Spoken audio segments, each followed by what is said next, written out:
ஒரு காலத்தில் என் பாட்டனுக்கு கொடுத்த வாக்கை நான் மீறப்போவது கிடையாது.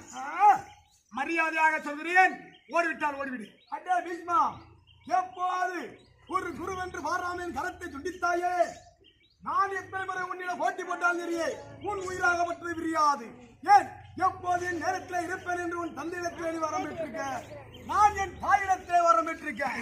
உன்னை வெல்ல என்னால் முடியாது, என்னை வெல்ல உன்னால் முடியாது. எக்காரணத்தாலே என்ன குரு என்று பாராமல் வென்றாயோ, நீ ஒரு காலங்களிலே சத்திரகுல பரம்பரைக்கு ஒருவருக்கு இது விழுந்து தருவது நீ சத்தியம் கூட.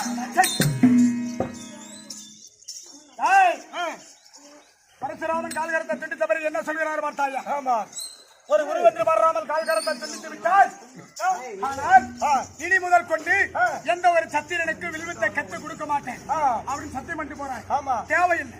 என்னுடைய சந்திரகுல வம்சத்துக்கு நானே பாட்டனுக்கு பாட்டனாகவும் குருவுக்கு குருவாக இருந்து என் சந்திரகுல வம்சத்துக்கு நானே வில்வித்தை கற்றுக் கொடுப்பேன்.